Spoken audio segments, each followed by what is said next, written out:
Okay, so this is a part 2 to my first video, Top 10 Xenomorph Species. So if you haven't seen it, go and watch that first, and then come back to this one. Okay, so in this video, we're going to explore 10 more disgusting xenomorph creatures. Number 10, the egg. What came first, the alien or the egg?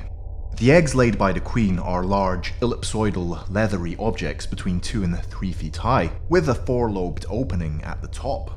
As a potential host approaches, the egg's lobes unfold like flower petals. Yeah, flower petals. And the parasitic facehugger extracts itself from the egg and attaches itself to the potential host. Which brings us to number 9, facehugger. A facehugger is the second stage in the alien's life cycle. The facehugger is a parasitoid. Its only purpose is to make contact with the host's mouth for the implantation process by gripping its legs around the victim's head and wrapping its tail around the host's neck. Upon making contact, the facehugger rapidly renders its host unconscious through the use of a cyanose-based paralytic as well as a neuromuscular sedative. The facehugger then inserts a proboscis down the host's throat, supplying it with oxygen whilst simultaneously implanting an embryo. Attempts to remove facehuggers generally prove fatal, as the parasite will respond by tightening its grip. The facehugger's acidic blood prevents it from being safely cut away. Once the alien embryo is safely implanted, the facehugger detaches and dies. Number 8, royal facehugger.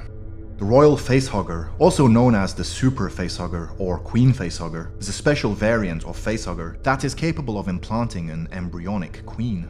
While there is some debate as to how queen xenomorphs are created, one possible route involves a royal facehugger impregnating a host with a queen chestburster. Royal facehuggers are capable of implanting more than one embryo into multiple hosts before they die, typically in the form of a second regular xenomorph embryo, which scientists believe serves as a guard for the infant queen. Number 7, hammerpede. The hammerpede is a result of indigenous worms of LV-223 being exposed to chemical A03959X.91-15. The hammerpede have crests which are reminiscent of the hoods possessed by cobras. These crests could be folded in and out around the creature's mouth. They possessed incredible strength, able to break bones rather easily, which was demonstrated when Fifield attempted to remove one from Milburn's forearm. They also possessed acidic blood and the ability to rapidly regenerate severed parts in a matter of seconds, which we witnessed when Fifield attempted to decapitate one, only to have its head quickly regenerate.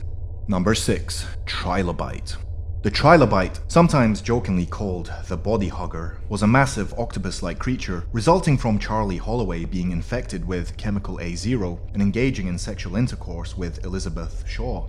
Similar to a facehugger, its primary purpose appears to be to implant an embryonic deacon into a host. It's not made clear if the creature was conceived by their intercourse, or if the infant creature merely moved into Shaw from the infected Holloway. It's unknown how the creature gets out of its host naturally, as Shaw removes it prematurely. However, its exaggerated movements prior to this suggest that it bursts like belly bursters, emerging from the host's abdomen. So we have a chest burster, we have a back burster, a throat burster, and now a belly burster. What next? Ass burster?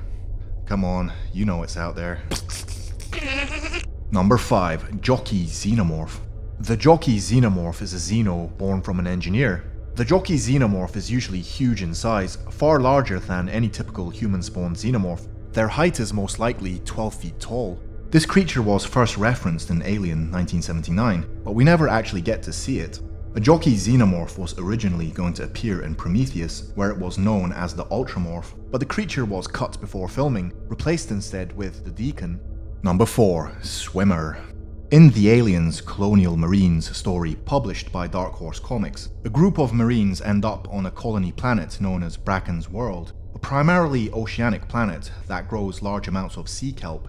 Having become stranded on one of the kelp beds following an APC breakdown, the group is attacked from the water by large xenomorphs resembling queen aliens from the top half and a more whale-like structure below the waist, with a lateral tail fin and several trailing tentacles. Yeah, that's all we need right now, a friggin' Jaws prequel.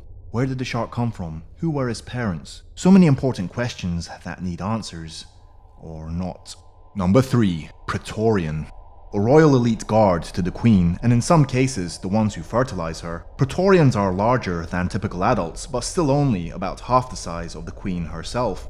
Praetorians appear in the graphic novel series such as Rogue and Female War. They're also a playable class in the computer game Aliens vs Predator 2, in which they cannot wall crawl like the smaller aliens, but have a very thick bullet-resistant exoskeleton and a very high crouch jump.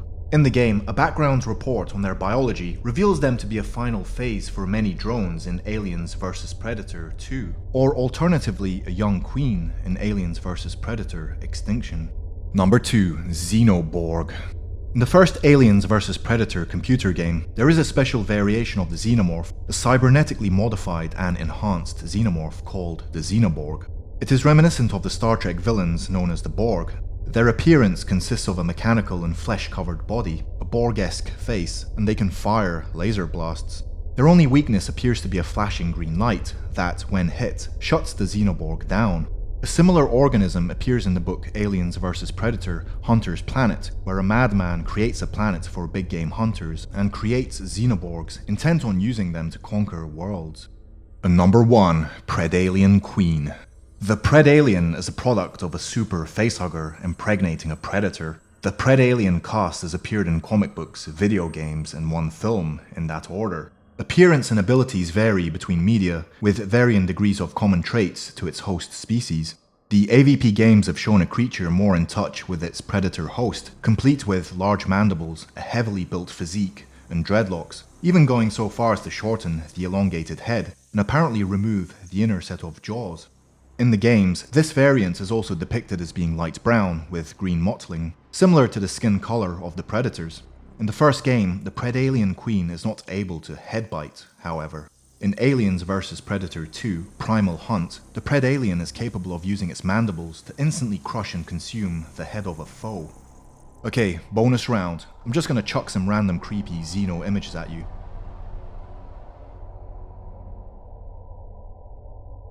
So there you have it, 10 more Xenos. Which one's your favorite? Or which one's the scariest? Please let me know in the comments below. And don't forget to subscribe and like the video. Make sure you click the bell icon to turn on notifications. Also, check out the store for some viral merchandise. I'll see you later.